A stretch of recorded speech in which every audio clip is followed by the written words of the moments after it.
I started Walton Fabrication in 1998. I've had a long history of working with total cost involved in their products since 1984. Today we're going to be installing a coil spring IFS in a 55 Chevy truck.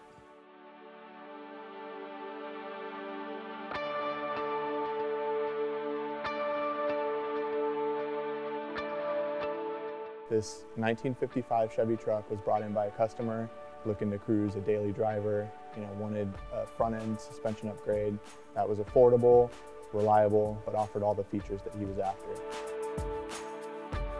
From the moment we tore into these boxes, we were super impressed.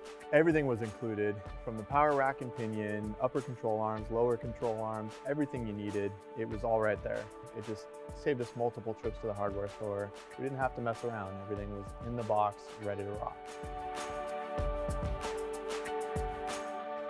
So the first thing we did is strip the frame of all the original drop axle rusty stuff, prep the frame, get it cleaned up, free of rust and dirt, scraping it all clean. And then we went ahead and trimmed the boxing plates, and that prepped the boxing plates for the install, allowing us to go ahead and get it welded up.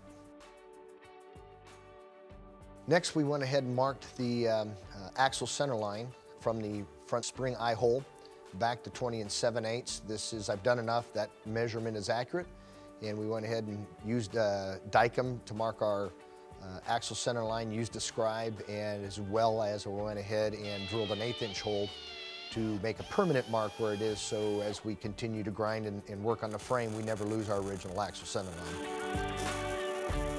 Our front lower cross member slipped in with about a 1/16, 3/32 gap on each side, absolutely perfect.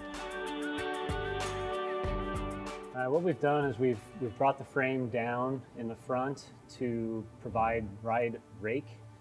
We've currently got the frame at about 2 degrees. So now when we put the cross member up into place, we can set it at 0. Now that we've got our front cross member set, we have a 0 degree. Our frame is at 2. What I like to do, I don't necessarily, these are more of a guideline where we've marked it an axle center line. I'm comfortable where we have those. What we're going to do now is I actually like to square from the center of the ball joint. These don't move other than up and down. There's no adjustments. So this is what we're going to square off of. This way here, we'll know by the time we get to the tire that we'll be dead square to the center. So once we get this, I like to put the arms on upside down. It gives me an area to hook the tape measure to. If I'm doing this by myself, I set a plumb bob in the rear, which we'll go do, and we just hook it over and we'll tape it off, make our adjustments accordingly. And once we're happy with the measurements, we'll put a couple of tack welds on there, and we're ready to go.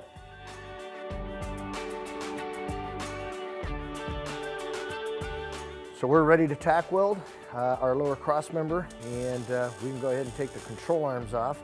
But that's how we go ahead and set everything up to make sure we're square. I know that my wheels will be square at least out to here. Nothing will be off. It won't track funny. And we're ready to go to the next step, tack weld, and we'll look at locating the upper spring towers.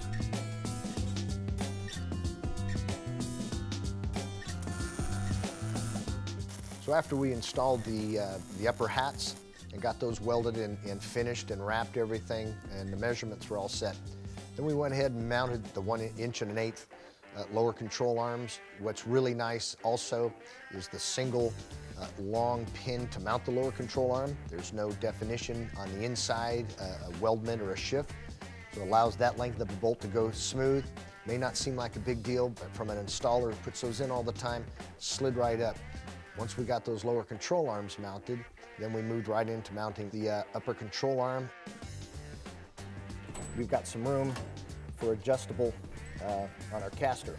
So it's a great benefit. It allows us a little more adjustment without having to change this angle here.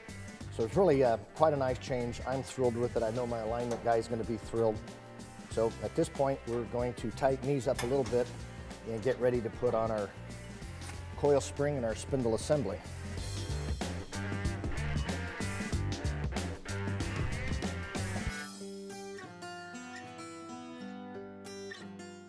And from there, we went ahead and installed the shocks.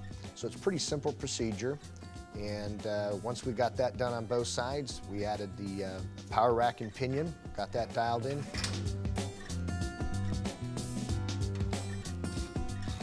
And the last thing we did was, of course, put on the sway bar, the 1-inch sway bar. It's a great new upgrade, really makes the truck handle. I've put them in before in the last truck that we did. Great handling, easy kit to install, did everything we needed to do. And again, another great quality product from Total Cost Involved.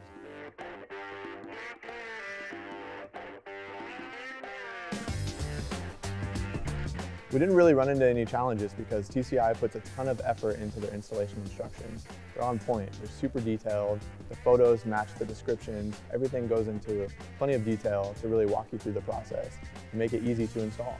This kit's been specifically engineered to lower the center of gravity, decrease body roll, while increasing overall handling and performance, which is the perfect upgrade for anyone looking to take a classic truck and give it some modern handling and performance.